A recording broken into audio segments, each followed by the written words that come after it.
विधानसभा चुनाव जैसे जैसे नज़दीक आते जा रहे हैं वैसे वैसे चुनावी सरगर्मियां बढ़ती जा रही हैं।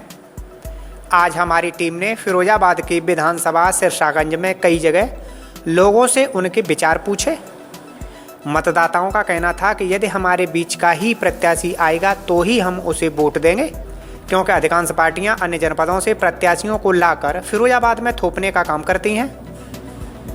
और सपा का रुख भी ऐसा ही लगता है, क्योंकि जिस हिसाब से जसवंत नगर क्षेत्र के रहने वाले संतोष यादव ने सिरसागंज में चुनावी कार्यालय का उद्घाटन कराया है, उससे ऐसा लगता है कि आने वाले समय में सपा की संतोष यादव पर ही नजरें इनायत हो सकती हैं। अब अगर सपा संतोष यादव पर दाव लगाती है तो क्षेत्र की जनता क्या सोचती है। हम इस समय मौजूद हैं सिरसागंज विधानसभा में और लोगों से ये जानने की कोशिश करेंगे कि अगर पार्टियां बाहर से प्रत्याशी लाकर इनके ऊपर थोपती हैं तो परिणाम क्या होंगे। ग्रामीण हैं यहाँ कुछ लोग, उनसे ज़रा जानकारी करते हैं। अगर सिरसागंज विधानसभा में बाहर का कोई प्रत्याशी आता है तो क्या असर होगा, आपकी राय क्या है। मैं तो कहना चाहूँगा कि हमारे सिरसागंज से भी जो भी पार्टी सिरसागंज से है तो मेरा पक्ष तो सिरसागंज के लिए ही रहेगा, क्योंकि शायद इटावा से आए कोई पार्टी या आगरा से भी आए तो मेरा समर्थन यहीं का रहेगा सिरसागंज का, तो मैं तो सिरसागंज के लिए।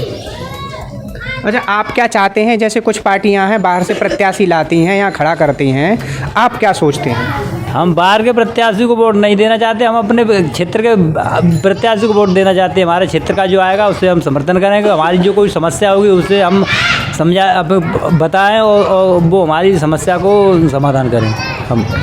अच्छा, आपकी राय क्या है, आप क्या सोचते हैं प्रत्याशी कहाँ का होना चाहिए, क्या होना चाहिए। बेसिकली जो प्रत्याशी होना चाहिए वो लोकल का हो, विधानसभा सिरसागंज से बिलोंग करता हो, वो प्रत्याशी हो तो ज़्यादा बेहतर रहेगा।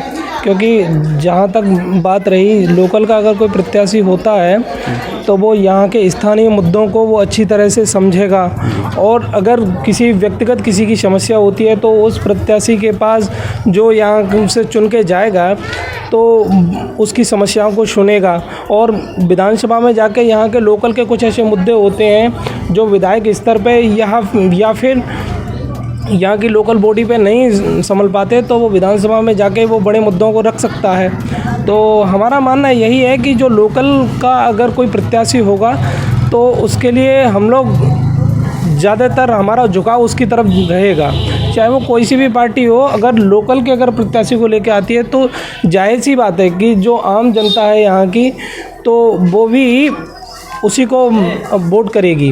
अच्छा, सुनने में ये आ रहा है कि सिरसागंज विधानसभा से जैसे सपा है तो सपा से प्रत्याशी बताया जा रहा है कि बाहर से आ रहा है, तो क्या असर डालेगा है। बिल्कुल डालेगा, क्योंकि यहाँ के कुछ ऐसे जो मौजूदा जो विधायक हैं समाजवादी पार्टी से, वो लोकल के विधायक हैं, उनका अपना एक वोट बैंक है, इससे कोई नकार नहीं सकता। चाहे वो समाजवादी पार्टी के जो और भी जो नेता हैं वो भी इस बात को समझते हैं कि जो यहाँ के स्थानीय विधायक हैं उनका पर्सनल वोट भी है, तो वो फ़र्क तो डालेगा। जाहिर सी बात है कि उनका पर्सनल वोट है वो इफ़ेक्ट डालेगा।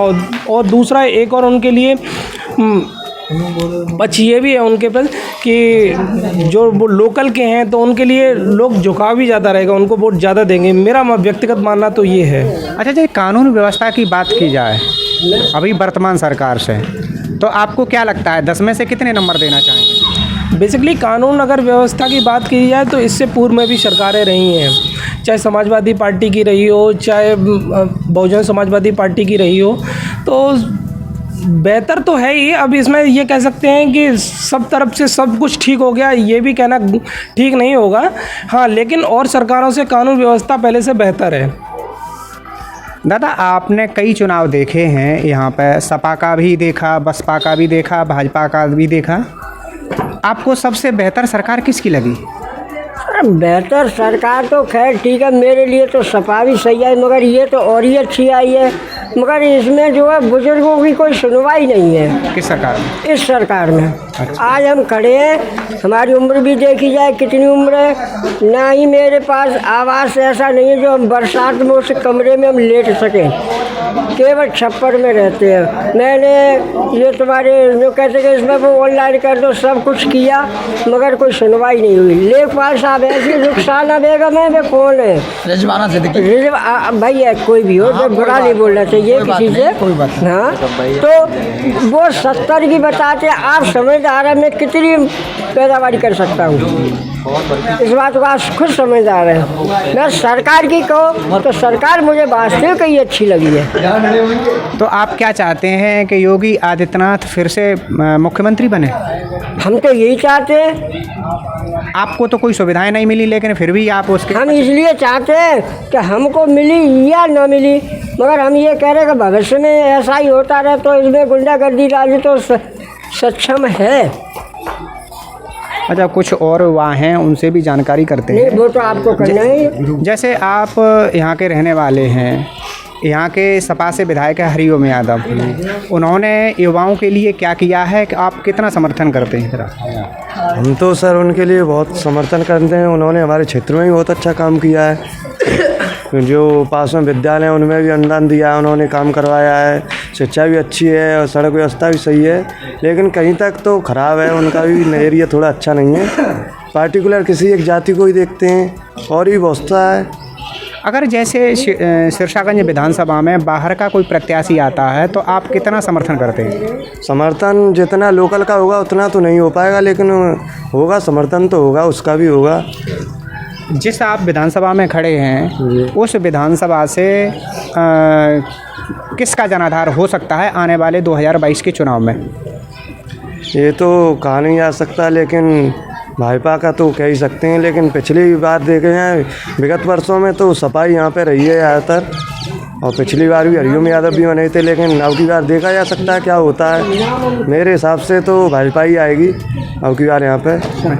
अच्छा, कुछ यहाँ पे जो सिरसागंज से जो विधायक हैं हरिओम यादव जी, उनने क्षेत्र के लिए क्या विकास कार्य किए हैं? क्षेत्र के लिए कई विकास कार्य किए हैं। हालांकि वो बेशक सपा से विरोधी पार्टी से विधायक हैं, अभी वर्तमान में मुख्यमंत्री भाजपा से हैं, लेकिन वो सपा से विधायक हैं। विकास कार्य उन्होंने दूसरी पार्टी से होते हुए काफ़ी अच्छे कराए हैं, लेकिन कहीं ज़्यादातर विकास उन्होंने अपने निजी गाँव या अभी मिलने वाले या अपनी जातिवाद विशेष के लिए कहा जाए तो उन्होंने वहाँ विकास कराए हैं, लेकिन अन्य गाँवों के लिए अभी विकास स्तर उनका काफ़ी नीचा है। अच्छा, सड़कों की बात की जाए तो सड़कों की यहाँ दशा कैसी है? सड़कों की दशा आप स्वयं आए होंगे तो आप देख सकते हैं। सड़कों की दशा गांव के अंदर तो अभी ठीक है, लेकिन बहुत सारी गांव से बाहर निकलते ही, हमारा जो गांव रुदैनी है, इससे बाहर निकलते ही जिस जगह आप जाएंगे सड़कों की व्यवस्था बहुत खराब है। गड्ढे सड़कों में हो रखे हैं, चाहे आप किसी भी रोड से जाएंगे हमारे यहाँ सड़कों का हाल बहुत ही बेकार है, खस्ता हाल है। यहाँ के वर्तमान विधायक ने बेरोजगारी दूर करने के लिए कोई उपाय किए हैं क्या? कोई मैं अब तक स्नातक पास छात्र हूँ, तो मैंने अब तक यही देखा, यहाँ तक अभी तक बेरोजगारी की समस्या बिल्कुल दूर नहीं हुई है। हमारे आसपास के गाँव में बेरोजगारों की संख्या दिन प्रतिदिन बढ़ती जा रही है, परंतु जब से भाजपा सरकार आई है मैं देख सकता हूँ कि बेरोजगारी का स्तर जो नीचा था काफ़ी, वो और नीचा होता चला जा रहा है, बढ़ गया था। तो मैं कह सकता हूँ कि भाजपा सरकार ने बेरोजगारों के लिए काफ़ी अच्छा काम किया है। अच्छा, यहाँ कानून व्यवस्था के तौर पर अगर क्षेत्र में बात की जाए तो कानून व्यवस्था से 10 में से वर्तमान सरकार को आप कितने नंबर देंगे? 10 में से मैं उन्हें 10 नंबर देना चाहूँगा। काफ़ी अच्छी कानून व्यवस्था कही जा सकती है। हालांकि कानून व्यवस्था सपा सरकार में अच्छी रही, लेकिन इस सरकार में आने के बाद जो गुंडई राज था, दबंगई लोग थे, वो काफ़ी दब चुके हैं। मैं कह सकता हूँ विलुप्त हो चुके हैं। जैसे डायनासोर की प्रजाति विलुप्त हुई, उसी प्रकार से यहाँ गुंडा राज हमारे सिरसागंज विधानसभा में विलुप्त हो चुका है। अच्छा, यहाँ लोग गायों की समस्या को लेकर कुछ परेशान हैं। हाँ है। तो ये क्या है? गायों की समस्या की, लेकिन मैं समझ सकता हूँ, लेकिन पहले से अगर देखा जाए पहले समस्याएं ज़्यादा थी, गाँवों की संख्या भी बहुत अधिक हो गई थी। लेकिन जब योगी सरकार ने गौशालाओं का प्रबंध किया, गौशालाओं खुलवाई, तो मैं कह सकता हूँ कि अभी आने वाले दिनों में धीमे धीमे संख्या मैं देख रहा हूँ गायों की संख्या कम होती जा रही है, उन्हें गायों को गौशालाओं में भेजा जा रहा है। तो मैं अभी वर्तमान में कह सकता हूँ कि पहले से सुधार हो चुका है। तो गायों की जो समस्या है धीमे धीमे मैं कहना चाहूँगा सुधर सकती है। दादा, आप भी एक कृषक हैं और आप खेती भी करते हैं, इधर आप आएँ तो आप गायों को लेकर किसे जिम्मेदार मानते हैं? गाय की जिम्मेदारी कायदे के अनुसार तो ये है कि जैसे हमने पाली है और उसको अगर हम छोड़ दें, उसको हम छोड़ दें तो इसकी जिम्मेदारी तो मेरी स्वयं बनती है। जी।